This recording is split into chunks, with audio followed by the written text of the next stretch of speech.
ရာသီရက်ကရောက်တော့မှလားမရောက်သေးဘူးလားကိုယ့်ရဲ့တက္ကသိုလ်ဆောင်ကပုံမှန်ဖြစ်နေရဲ့လားအရင်လကဘယ်ရက်ကလာသွားလဲဆိုတာတော့မသိတော့ဘူးဆိုပြီးတော့ဖြစ်တတ်တဲ့အမျိုးသမီးလေးတွေရှိကြမယ်ထင်တယ်နော်မိန်းကလေးတွေအတွက်ဒီရာသီဆောင်ကအရေးကြီးရပေါ့နော်ကိုယ့်ရဲ့ဒီရာသီဆောင်ဒီဓမ္မတာပုံမှန်ဖြစ်နေတာကစိတ်ဖိစီးမှုတွေများနေတာတွေးရနေနေတာယောဂတစ်ခုခုဖြစ်နေတာမျိုးအကြောင်းရင်းတွေကြောင့်ဖြစ်နေနိုင်ပါတယ်ဒါပေမဲ့ကိုကဒီဓမ္မတာရက်တွေကိုမိမိသွားတတ်တယ်ဆိုရင်တော့ကိုယ့်ရဲ့ရာသီဆောင်ကပုံမှန်ဖြစ်နေရဲ့လားဆိုတာကိုသတိမထားမိဖြစ်တတ်ပါတယ်ဒါကြောင့်အခုဗီဒီယိုလေးမှာတော့ဒီ period အချိန်တွေကိုလွယ်လွယ်ကူကူမှတ်လို့ရတဲ့ application လေးတစ်ခုအကြောင်းကို sharing လုပ်ပေးသွားပါမယ်ရှင်အားလုံးပဲမင်္ဂလာပါရှင်ကျွန်မကတော့ Facebook YouTube နဲ့ TikTok တွေမှာကျမရဲ့ဘူတတာလေးတွေအမြဲတမ်းတင်ပေးနေတဲ့ထွေထွေယောဂကိုဆရာဝန်ဒေါက်တာမပူပါဒါလေးကတော့ပေါ့နော်ဒီမြန်မာနိုင်ငံမှာပထမဆုံးမြန်မာလိုသုံးလို့ရတဲ့အခမဲ့သုံးလို့ရတဲ့ period tracker application လေးပါဒါရွှေရခဲ period tracker application လို့ခေါ်ရပေါ့နော်ဒီ app လေးကဘယ်လိုမျိုးအသုံးဝင်လဲဆိုတာကိုတစ်ဆင့်ချင်းပြောပြမယ်နော်ဒီ app လေးကPlay Store ရော App Store မှာပါ download လုပ်ရတယ်ပေါ့နော်ဆိုတော့အရင်ဆုံး down လိုက်မယ်down ပြီးသွားရင်တော့ app ထဲဝင်လိုက်မယ်ဝင်လိုက်ရင် would like to send notifications yes ပြီးသွားရင်တော့သူကအရင်ဆုံးပေါ့နော်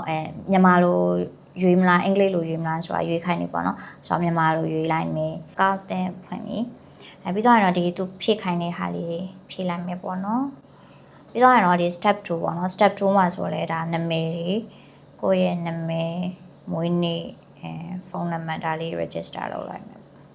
ပြီးခဲ့တော့ဓမ္မတာစတင်လာတဲ့ရက်ဆိုတာကဒီအရင်လကကိုယ့်ရဲ့ပထမဆုံးရာသီလာသွားတဲ့ရက်ကိုထည့်ရမှာပေါ့နော်ဒီလလာထားပြီးသွားရင်လည်းဆိုရင်လည်းဒီလထည့်ပေါ့ဆိုတော့ကိုကDecember 1 2 3မှာလာထားဆိုတော့ပထမဆုံးရာသီစလာရက်က1ဆိုတော့1ကိုနှိပ်လိုက်မယ်နောက်တစ်ခါကျတော့ပြီးခဲ့တော့ဓမ္မတာပြီးဆုံးသည့်ရက်ဆိုတာကျတော့3ရက်နေ့မှာပြီးသွားဆိုတော့3ရက်နေ့ကိုထည့်လိုက်မယ်ပေါ့နော်ပြီးရင်တော့နောက်ထပ်ပေါ့သူကတင်းရဲ့ပုံမှန်ရာသီဆောင်ဝန်းချိန်ကဘယ်နှစ်ရက်လောက်ရှိလဲဆိုတာဒီရာသီဆောင်ဝန်းတစ်ခုနဲ့တစ်ခုကြာမှာဘယ်နှစ်ရက်ခြားတက်လဲပေါ့နော်ကိုက28ရက်ခြားဆိုတော့28ရက်ပေါ့တကယ်လို့30ရက်ခြားရဆိုတော့30ရက်နှိပ်လို့ရတယ်ဆိုတော့28ရက်ပေါ့နှိပ်လိုက်မယ်ပြီးတော့ရင်တော့ step 5ကဒီရာသီချိန်အတွင်းခံစားရသောလက္ခဏာနဲ့စိတ်ခံစားချက်များကိုရွေးချယ်ပါဆိုတော့ကိုယ်တိုင်နေနဲ့တော့အများကြီးပဲဆိုအများကြီးနှိပ်ရမယ်ပေါ့နော်အများကြီးနှိပ်လိုက်ဖိုက်ပွားရေတက်ခဲ့ဒီမှာနာနေချင်းဒီမှာဖြည့်တဲ့အခါမှာဒီတက်နိုင်တဲ့လောက်ပေါ့နော်ကိုယ့်ရဲ့အချက်တွေကိုမှန်အောင်ဖြည့်ဖို့လိုတယ်ဒါမှဒီနောက်လတွေမှာကိုယ့်ရဲ့ရာသီလာမယ့်ရက်တွေတောက်ကြွေတဲ့အချိန်တွေကိုခံမှန်းတဲ့နေရာမှာပို့ပြီးတော့မှန်ပါပေါ့နော်ဒါကြီးဖြစ်ပြီးသွားတဲ့အခါမှာတော့အခုပင်မစာမျက်နှာကိုရောက်သွားပြီပေါ့နော်ဒီပင်မစာမျက်နှာမှာဆိုရင